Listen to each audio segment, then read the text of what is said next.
हाँ जी, तो चैप्टर 3 की शुरुआत करते हैं। चैप्टर 3 जो है वो टर्मिनोलॉजी से भरपूर है, ठीक है। इसमें अगर आपने पहले फाइनेंस पढ़ा है तो आप तो फटफट करके आगे निकल सकते हो, बट अगर आपको ऐसा लगता है कि नहीं मुझे तो वाकई में सब कुछ अच्छे से सीखना है, तो आप यहाँ बैठो और अलग अलग कंसेप्ट समझो कि कौन सी चीज़ क्या होती है, ठीक है। चलो, तो ये दो पोर्शंस में डिवाइडेड है पूरा chapter, equity and debt market की टर्मिनोलॉजीज। तो इस पर्टिकुलर सेशन में अपन इक्विटी मार्केट की कुछ टर्मिनोलॉजीज जो एनआईएसएम ने बताई है अपने करिकुलम में, उसको डिस्कस करेंगे, ठीक है। सबसे पहले देखना फेस वैल्यू। आपने ये वर्ड बार बार सुना होगा यार, इस शेयर की फेस वैल्यू 10 रुपीज है, आपने ऐसा सुना होगा यूजुअली। 10 रुपए की फेस वैल्यू है, ठीक है। 5 रुपए की फेस वैल्यू है। जब आईपीओ आप लेके आते हो, ठीक है, जब आप आईपीओ के बारे में पढ़ते हो तो आप ऐसा सुनते हो कि वो कंपनी आईपीओ लेके आ रही है, ठीक है, फॉर ₹280 पर share with face value of ₹10, कि वो 280 रुपए पर शेयर के हिसाब से आईपीओ लेके आ रहा है और उस शेयर की फेस वैल्यू 10 रुपए। समझना मेरी बात। तो फेस वैल्यू एक्चुअली में है क्या फिर? अगर आप इसको ध्यान से समझोगे ना तो आपको समझ में आएगा और एक बार में समझ में आ जाएगा। ये आपका डे 0 है,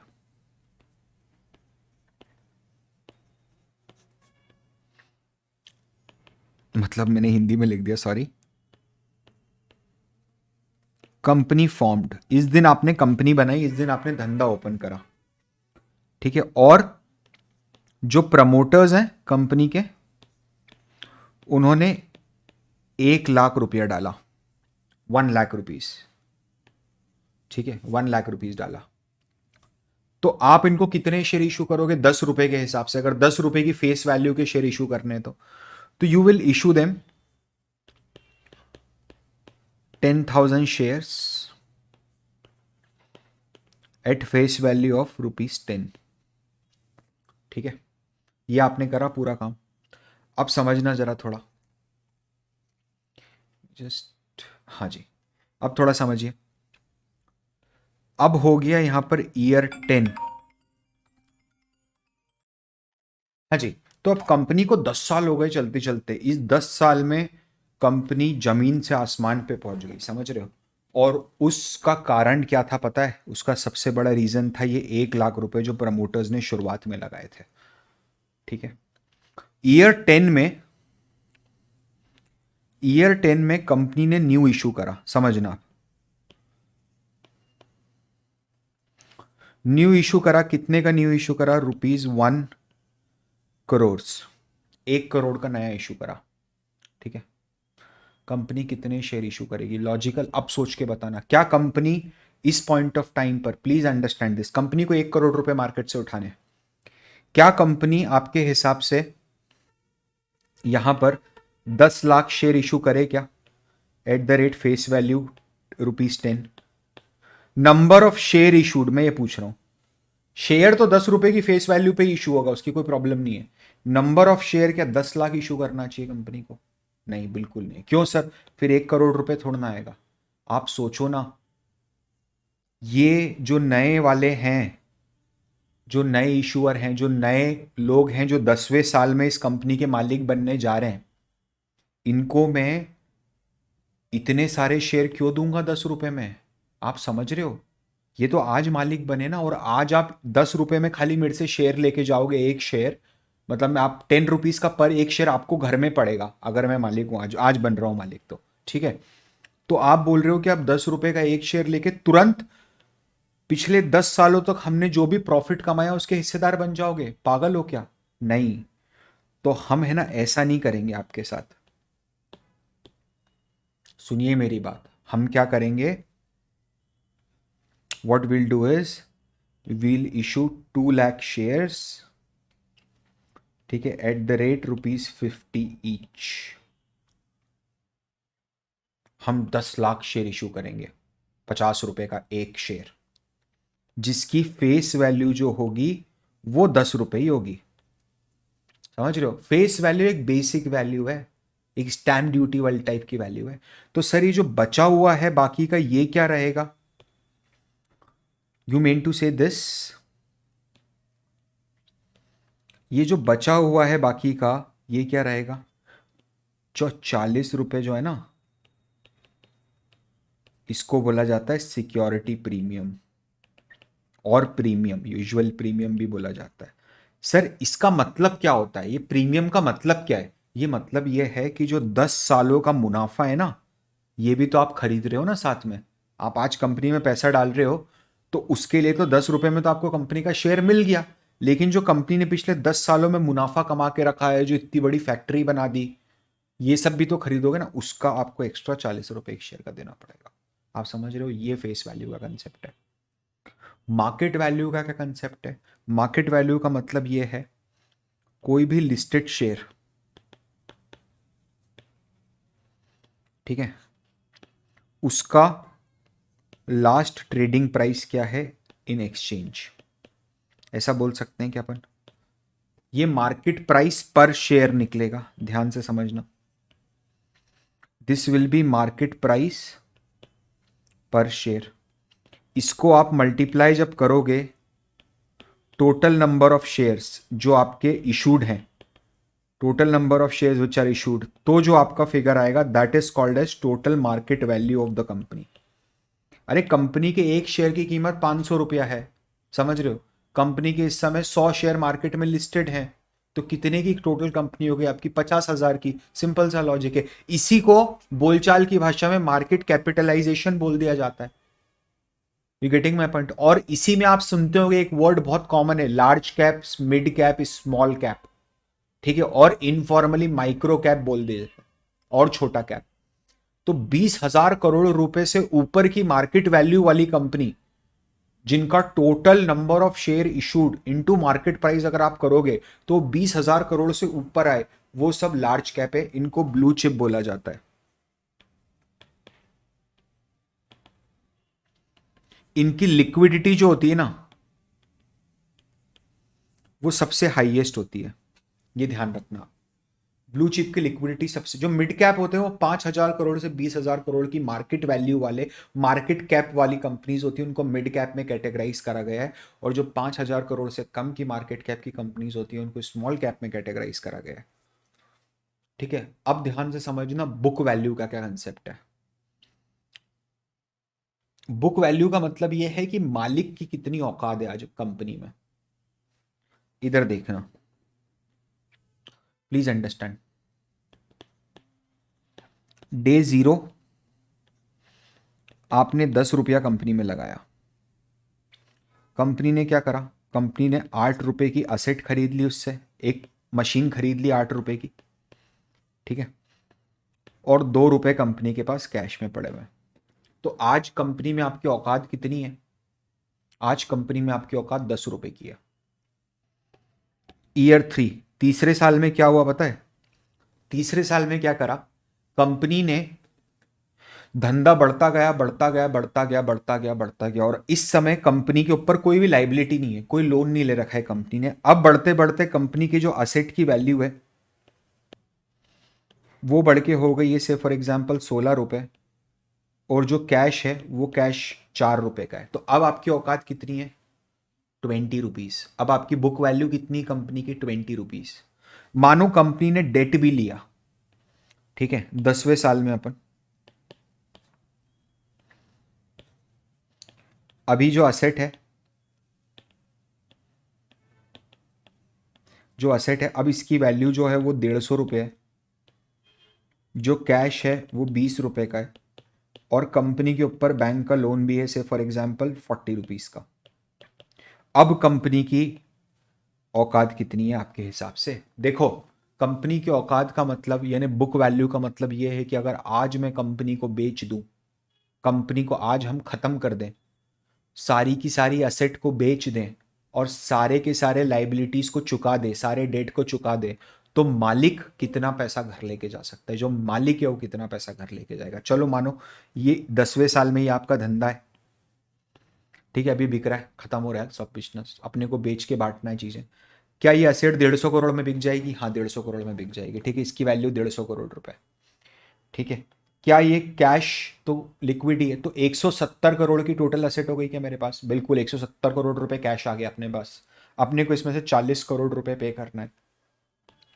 170 में से अगर आप 40 करोड़ रुपए पे कर दोगे तो कंपनी की बुक वैल्यू कितनी बचेगी? 130 करोड़ रुपए। समझ में आ रहा है आपको? इसको अगर आपको और अच्छे से समझना है तो आप ऐसे समझो, अगर फॉर्मूले वाइज ही समझने में मजा आता है, book value is equals to total asset minus total liabilities. अब ये ऐसा दिया हुआ है इन्होंने, हालांकि ये गलत है, ठीक है, क्योंकि टोटल लाइबिलिटी एक्सक्लूडिंग इक्विटी होना चाहिए, ठीक है, एक्सक्लूडिंग इक्विटी। ये कंपनी ने आज तक जितना भी प्रॉफिट कमाया है, ठीक है, ये उसकी बुक वैल्यू है। मैं आपको कुछ दिखाता हूँ, मैं दिखाने की कोशिश करता हूँ, रादर एंड विल सी, अगर आप आराम से उसको देख पाओ तो आपको ज़्यादा अच्छे से समझ में आएगा।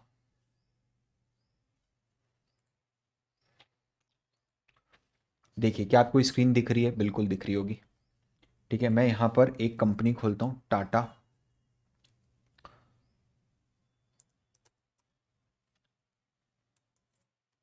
TCS, टाटा कंसल्टेंसी सर्विसेज, ठीक है। अब देखो इसकी जो बुक वैल्यू आ रही है ना, वो 275 रुपीज़ पर शेयर आ रही है। ये जो बुक वैल्यू है ना, 275 रुपीज़ पर शेयर है, एक शेयर की बुक वैल्यू है। इसका मतलब क्या है पता है? इसका मतलब ये है बाबू कि इस कंपनी के अंदर, अगर मैं बैलेंस शीट पे जाता हूँ कंपनी की, ये मेरी कंपनी की बैलेंस शीट है, ये तो मेरी कैपिटल है, शेयर कैपिटल है, देखो शुरुआत का लगा हुआ पैसा है, और ये इतने सालों का इकट्ठा हुआ मुनाफा है। कंपनी मार्च 2012 में कंपनी के पास 29,000 रुपये का टोटल मुनाफा इकट्ठा था, वो बढ़ते बढ़ते बढ़ते बढ़ते आज 90,000 करोड़ रुपए का हो चुका है इस जगह पर आते आते। इन दोनों का एडिशन जो होता है ना, equity share capital plus all reserves, इन दोनों का एडिशन ही बुक वैल्यू होता है। इसको अगर आप नंबर ऑफ, ये करोड़ में फिगर है, इसको आप नंबर ऑफ शेयर से डिवाइड करोगे तो आपका एग्जैक्टली ये अमाउंट आएगा 275, जो भी बुक वैल्यू का अमाउंट है 275। मार्केट कैप ये कैसे निकला है? ये निकला है बहुत सिंपल है, 3662, ये इसकी मार्केट वैल्यू है, करंट प्राइस है, जो मार्केट में लास्ट ट्रेडेड प्राइस हुआ है।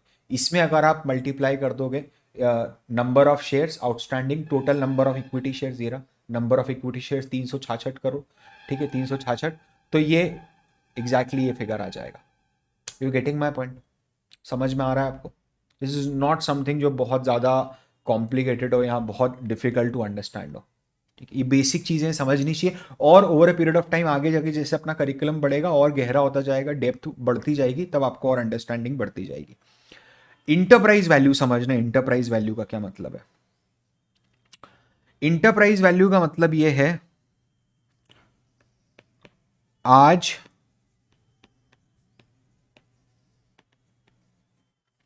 पूरा बिजनेस कितने में सेल होगा। यानी एक कंपनी है, उसको आपको खरीदना है, पूरी की पूरी कंपनी खरीदना है, तो आप कैसे खरीद सकते हो पूरी की पूरी कंपनी? क्या आपको असेट और लाइबिलिटी दोनों खरीदनी पड़ेगी क्या कंपनी की? दोनों खरीद, अगर कंपनी पूरी खरीदना है तो वैसी के वैसी खरीदनी पड़ेगी। तो मतलब यह है कि इंटरप्राइज वैल्यू जो आज आप बोलते हो कि पूरे इंटरप्राइजेस बोलते हैं ना, राहुल इंटरप्राइजेस, तो इंटरप्राइजेस मतलब बिजनेस, तो पूरे बिजनेस की वैल्यू, इंटरप्राइज वैल्यू जो है ईवी, उसका कैलकुलेशन कैसे होगा? तो टोटल असेट, ठीक है, टोटल इक्विटी होना चाहिए वैसे, कि मालिक का कितना पैसा है, जो मालिक का पैसा है वो पूरा का पूरा मालिक को दे दो और आप मालिक बन जाओ, ठीक है। Total equity plus total date, और जो डेट है वो डेट वालों को चुकरा कर दो, आपका बिजनेस फ्री हो गया। देखो समझो मेरी बात, बिजनेस का जो मालिक है आज, टाटा मोटर्स अगर बिकेगी आज के दिन, तो टाटा मोटर्स क्या करेगा? समझना इधर, अगर टीसीएस बिकती है आज के दिन, सुनिए मेरी बात, तो टीसीएस की इंटरप्राइज वैल्यू कैसे कैलकुलेट करोगे आप? कोई बहुत डिफिकल्ट है क्या? ये बैलेंस शीट में आ गए, देखो ये दोनों, तो ये दोनों का जो अमाउंट है 366 और 1,03,15 करोड़, तो 1,09,000 कुछ करोड़, 980 करोड़, या 1,00,000 सॉरी 1,07,000 करोड़, ऐसा मान लो 1,07,000 करोड़ रुपए तो टोटल इक्विटी हो गई आपकी जो आपको देनी है। ठीक है, उसके अलावा जो बोरिंग्स है आपकी, वो बोरिंग्स आप पे कर दो, तो पूरा का पूरा धंधा आपका हो गया। बीच में कोई है ही नहीं बोलने वाला। आई यू गेटिंग माई पॉइंट? क्या समझ में आ रहा है आपको? लेकिन इसके अंदर एक ट्विस्ट है, इसमें आप माइनस करोगे कैश को। कैश क्यों माइनस होता है ये कभी बताया नहीं जाता, एकेडमिक्स में भी समझाया नहीं जाता ढंग से। मैं आपको कोशिश करता हूं समझाने की। जैसे मानो आप एक घर खरीदने गए, इसको घर खरीदने की एग्जाम्पल से लिंक कर देना। वो आपको बोलता है घर कितने का है, आपने पूछा घर कितने का, उसने बोला 40 लाख रुपए का घर है। बोला ठीक है, चलो कोई बात। आप 2 दिन बाद गए 40 लाख रुपए लेके, तो बोले अब कितने का घर है, तो बोले अब घर 60 लाख रुपए का है। तो बोले 2 दिन में 40 लाख का 60 लाख, ऐसा इतनी फास्ट बढ़ोतरी? तो बोले नहीं सर ऐसा नहीं है, घर 40 लाख का ही है, लेकिन इस घर के बेसमेंट में एक तिजोरी है, उसमें 20 लाख रुपए कैश रखे हुए हैं, इसीलिए पूरे घर की कीमत 60 लाख रुपए। तो मैं क्या बोला, अबे बेवकूफ़, वो 20 लाख रुपए निकाल के घर लेके जाते रहे, समझ रहा है तू? मैं तेरे को 60 लाख रुपए दे के तेरे से 40 लाख का घर और 20 लाख का कैश लूँ। आई यू गेटिंग माई पॉइंट? बहुत बेसिक चीज़ है ये। किसी को कैश दे के मैं उससे कैश क्यों लूँगा? आई यू गेटिंग माई पॉइंट? तो अगर मुझे कंपनी खरीदनी है तो मैं कंपनी के पास जितना कैश पड़ा है वो माइनस करवाऊंगा ना कंपनी के टोटल वैल्यू में से, कि भाई वो कैश घर लेके जाओ तुम्हारे, मेरे को नहीं चाहिए वो कैश। क्योंकि मैं तुमको कैश दूं और तुम मेरे को कंपनी दो और कैश दो, व्हाट डज दैट मीन? घर के एग्जाम्पल समझ में आया? ये सबसे परफेक्ट अंडरस्टैंडिंग होगी आपकी इंटरप्राइज वैल्यू की। एंड बिलीव मी, अगर आप इतना समझ गए, ठीक है, कि आप पूरी की पूरी कैसे आप इसको आगे लेके जा सकते हो। इंटरप्राइज वैल्यू एक ऐसा कंसेप्ट है जो बहुत कॉमन है, ठीक है, बहुत ज़्यादा कॉमन है। एंड ये वैल्यूएशन में भी बहुत इंपॉर्टेंट मेट्रिक है। अपन आगे वैल्यूएशन के प्रिंसिपल जब समझेंगे तब इसको और डेप्थ में समझेंगे। ठीक है, इंट्रिंसिक वैल्यू क्या होता है पता है? इंट्रिंसिक वैल्यू पता है क्या होता है? कंपनी के फ्यूचर अर्निंग्स की प्रेजेंट वैल्यू।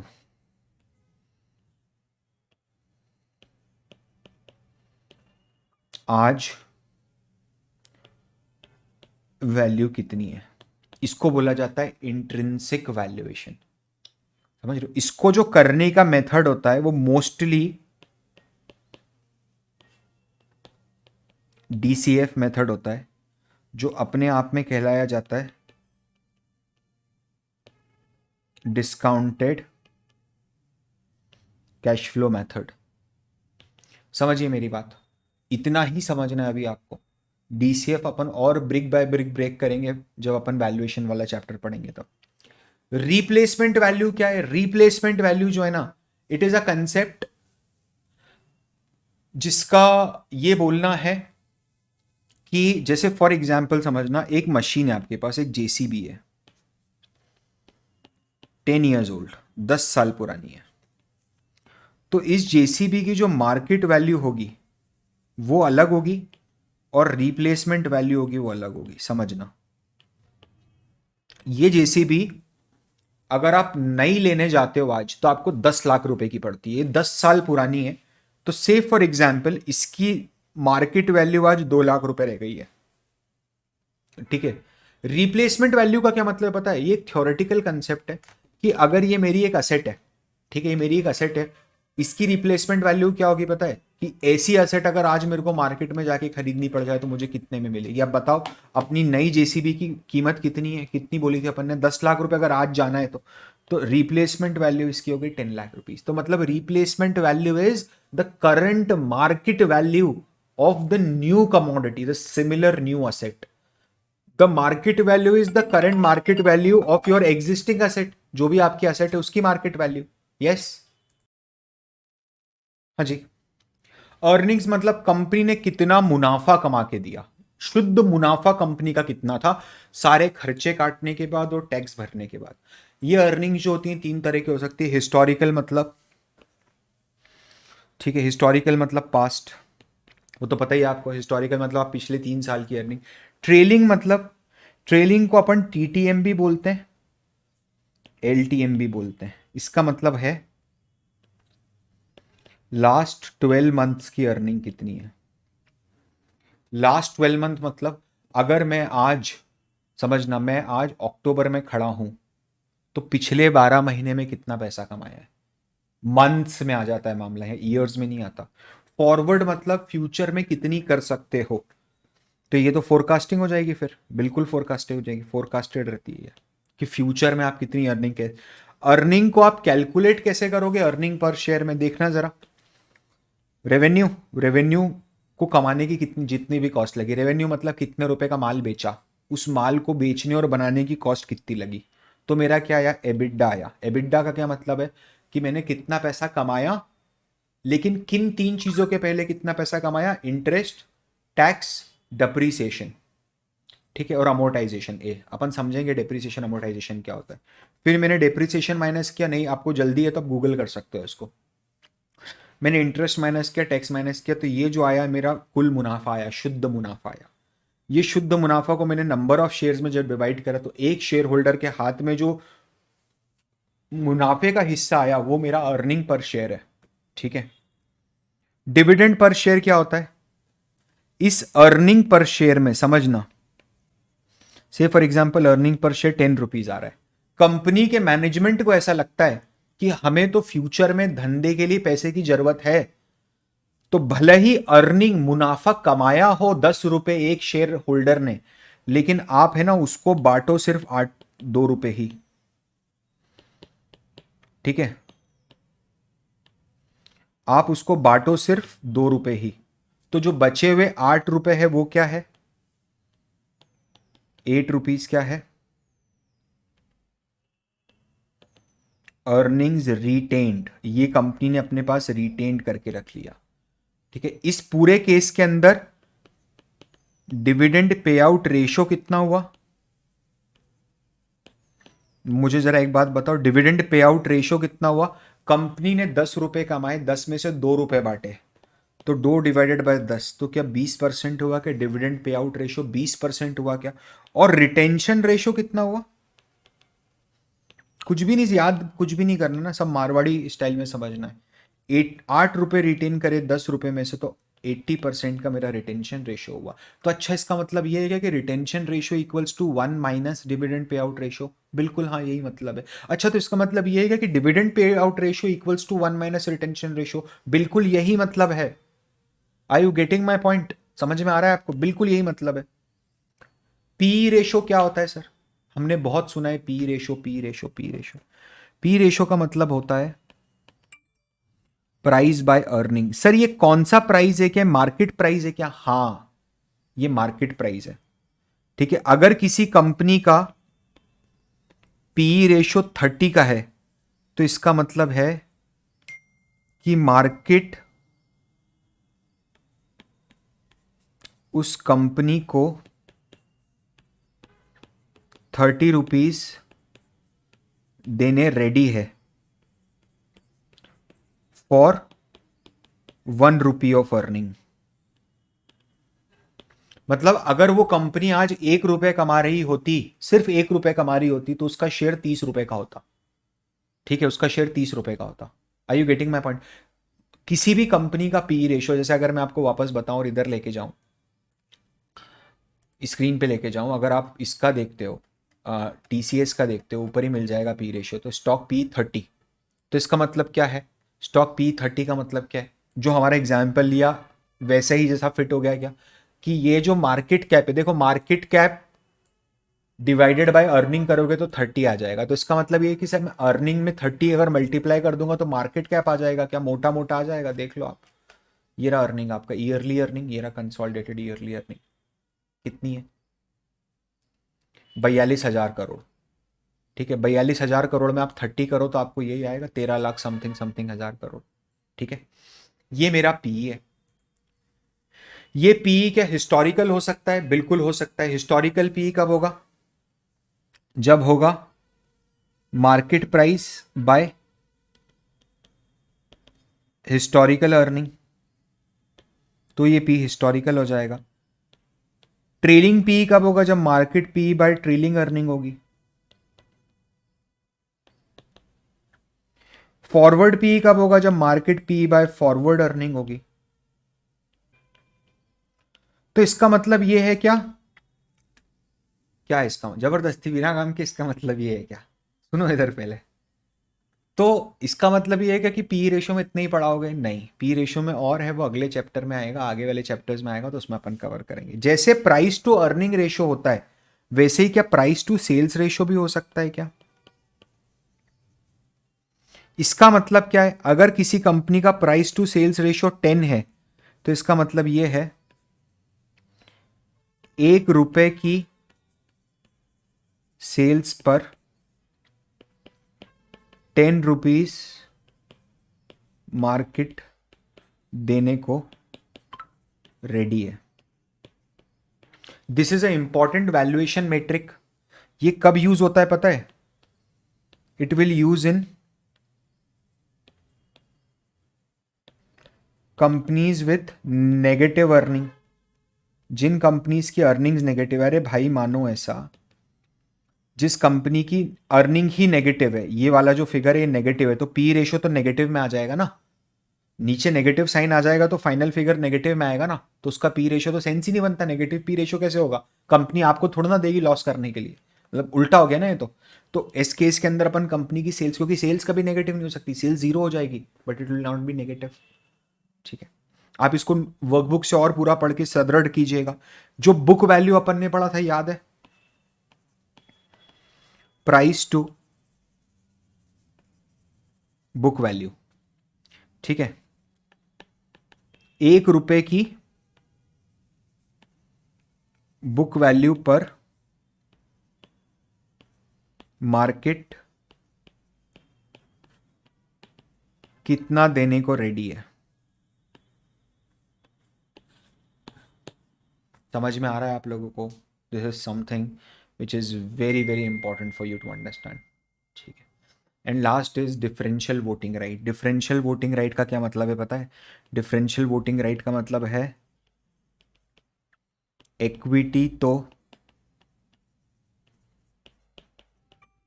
इशू करेंगे, इक्विटी तो इशू करेंगे, बट वोटिंग राइट्स नहीं देंगे। समझिए, इधर ध्यान से समझिए। मतलब मैं कंपनी का मालिक तो हूं, हाँ आप कंपनी के मालिक तो हो, लेकिन मैं कंपनी की मैं हाँ या ना नहीं कर सकता। बोले हाँ, आप हाँ या ना नहीं कर सकते। तो इसका मतलब ये है कि जो कंपनी का मालिक है, जो कंपनी में हाँ या ना भी कर सकता है, उसने मेरे से ज़्यादा पैसा दिया है क्या कंपनी में? तो बोले हाँ, उसने आपसे ज़्यादा पैसा दिया है। तो बोले ऐसा कैसे? क्योंकि उसने ऑर्डिनरी शेयर लिए। ओके, तो मैंने कौन से लिए? तो बोले आपने डिफरेंशियल वोटिंग राइट वाला शेयर ले लिया है। तो बोले यार, टाटा मोटर के केस में मेरे को पता था कि टाटा मोटर का ऑर्डिनरी शेयर आता है, और टाटा मोटर का एक डीवीआर करके, मैंने गूगल करना टाटा मोटर डीवीआर, आज गूगल करना जाके। ठीक है, टाटा मोटर का एक डीवीआर वाला भी है। तो कहीं मैंने वो तो नहीं? बोले आपने वही लिया। तो बोला मैं तो सस्ता समझ के ले लिया था। तो बोले वो इसीलिए उसकी प्राइस कम थी, क्योंकि आपके पास वोटिंग राइट नहीं है, इसीलिए तो हमने आपको शेयर सस्ते में बेचा। तो बोले अच्छा अच्छा ठीक है। आई यू गेटिंग माई पॉइंट? क्या समझ में आ रहा है आपको? क्या आपको समझ में आया? ठीक है, अब आप समझिए, आप एक एक टर्म को चाहो तो एक्स्ट्रा गूगल करो। ठीक है, और गूगल करो टर्म्स को। कुछ एक डाउट्स हैं स्टूडेंट्स के जो मैं रिजॉल्व करना चाहता हूँ। ठीक है, वो ये है कि NISM का जो प्रोग्राम है ना, इसकी जो एग्ज़ाम्स होते हैं, ये आप अपनी मर्जी से स्केड्यूल कर सकते हो, अपना टाइम स्लॉट देख के। ठीक है, तो इसकी कोई फिक्स डेट्स नहीं होती है। नंबर 2 जो है, this is just a stepping stone in your research career. लोग बोलते हैं कि इस एग्ज़ाम के बाद हमारी जॉब नहीं लग रही। तो भाई एग्ज़ाम पास करने से नौकरी थोड़ी ना लगती। एग्ज़ाम तो आपने बीकॉम का भी पास किया, तो क्या नौकरी लग गई क्या? But this is just a stepping stone, the first step towards preparation for the research career, research analyst career. ठीक है, नंबर 3, हमारा जो इक्विटी रिसर्च कोहर्ट है, that is completely different from NISM। NISM is like a baby cohort, a very baby cohort you can say, not even I would say 5%। हमारे equity research cohort में हम किसी भी business का in depth analysis करना सिखाते हैं, ठीक है। And by the end of this cohort you will be, और by the end of the equity research cohort आप किसी भी कंपनी का बहुत इन डेप्थ एनालिसिस करके एक कंफर्टेबल ओपिनियन बना के अपनी एक बहुत स्ट्रांग रिपोर्ट बना सकते हो, ठीक है। तो अगर आप इंटरेस्टेड हो अगले इक्विटी रिसर्च कोहर्ट ज्वाइन करने के लिए, तो आप नीचे डिस्क्रिप्शन में जो लिंक मेंशन है उसके अंदर जाके इनरोल कर सकते हो, वहाँ से और डिटेल्स ले सकते हो। आज के सेशन में इतना ही था। This is Parth Verma signing of.